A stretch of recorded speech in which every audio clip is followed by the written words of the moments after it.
Hello, welcome to the Hog Pit. This is going to be my A-10C simulator, or will be once it's finished. As you can see, it's still got quite a bit to go. I've mostly finished the structure, but now I'm going to start putting panels in it. I thought I'd vlog my progress and give you guys a few hints and tips on the things that I do and my manufacturing techniques. But today I'm just going to give you a quick overview of the structure and where I am today. So for those of you who don't know, DCS, or Digital Combat Simulator, is a flight simulator. It's been around for quite a few years now. They've developed lots of aircraft models, and they're all good quality models, although some are known as high fidelity and some are known as low fidelity. The high fidelity models have all of the systems and avionics working in the aircraft, and all of the switches are clickable in the cockpit. And the A-10C model is a high fidelity model, which allows all of these switches to be made in real life that'll work and interact with the software through a piece of software called DCS BIOS. I'll go through all of that at a later date. So why did I pick the A-10C? Well, they do quite a few different aircraft for various roles, both NATO and Russian and other countries. Also do a few helicopters, but I picked the A-10C because it's a very accessible aircraft to begin with. It's a very stable aircraft, so it's easy to fly, but it's got some of the biggest bombs that it can drop and the biggest bomb loads, and I like bombing stuff. And you just can't get the sound of that cannon in any other aircraft. It's just lethal. So this is the internal view of the cockpit from DCS. All of the panels you can see here will be pretty much working in my cockpit, with the exception of the circuit breakers behind the joystick, which aren't really of any use. But all of the other panels hopefully will be fairly faithful reproductions. So my structure is based heavily on a design that was made by a guy called Flim. I'll put details in the description so you can get in touch with him. It's made out of plywood and MDF, glued and screwed together, painted matte grey. I've not really changed the design a great deal, a few tweaks here and there, but the biggest change that I made is that I've mounted all of the consoles and the seat on a big frame. This keeps everything nicely spaced. The side consoles are hinged on piano hinge on both sides, so that you can easily get into the seat and get out of the seat. The seat is also on rails, so it gives you plenty of adjustment. But as it's fixed on a frame with a front console, everything's fairly sturdy.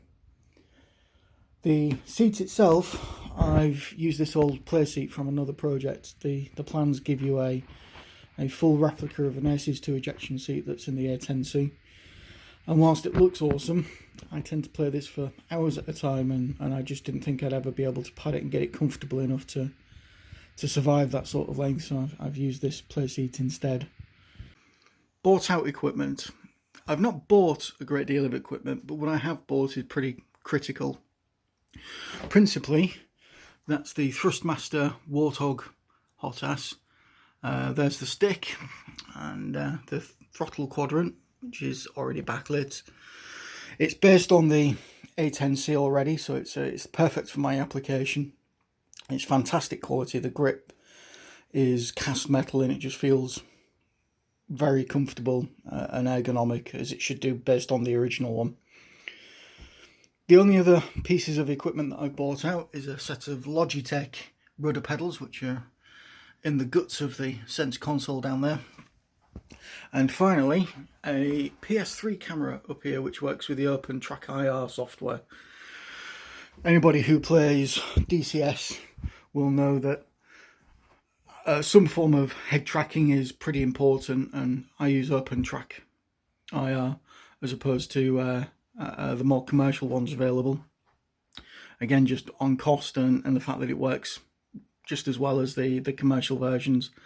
So the PS3 camera has a filter in it to filter through IR only, and I've got a couple of LEDs on a headset so that I can track my head. Now, you may have noticed that there's a screen in the centre console. It's just a standard 21-inch IPS panel, HDMI's into the PC, and it's there to display the MFD images on both sides. It will also display some of the more complicated instruments to begin with, things like the attitude direction indicator, ADI, the heading indicator, HSI, all of the engine instrumentation here, and so on. DCS will output all of that data onto the screen, and it's just a really fast way of doing all of that. Cost wise, I could have bought single 5-inch panels and just put the panel in, the MFD, one on each side. You need a screen for the MFD, of course, but those screens were very specialised and extremely expensive. So I would like to do physical instruments, particularly on the engine gauges down here, which is all very doable using stepper motors and pointers. But for the sake of expediency, I'm just going to use the screen for now. Maybe towards the end of the build, I'll try and figure a way of getting the instruments fitted into the console with this particular screen. Or if I've got the time and inclination and money, I'll replace this screen with specific 5-inch panels for the MFDs and whatever other instruments that I need, and actually build the gauges into the console properly. So build quality, I'm looking for a pretty high standard. I like to get things right. The fire extinguisher handles are the only working components on the cockpit at the moment. You can see they pull out, you can hear the micro switch in there. And they work fine. They are backlit, but you can see that the decal's not perfectly centered on any of them. This handle itself is a little bit loose in its housing. And they were my first attempt. They are the prototype, but I'm not planning to change them at the moment. I'm just going to live with them. They're fully functional, and at first glance they look okay. And I think my efforts are better spent finishing the rest of the cockpit. So my next vid, I'll go through all of my tools and equipment and the materials that I use, just to give you an overview of everything that I use, so that when I'm discussing the build of specific parts, you can put it all into context.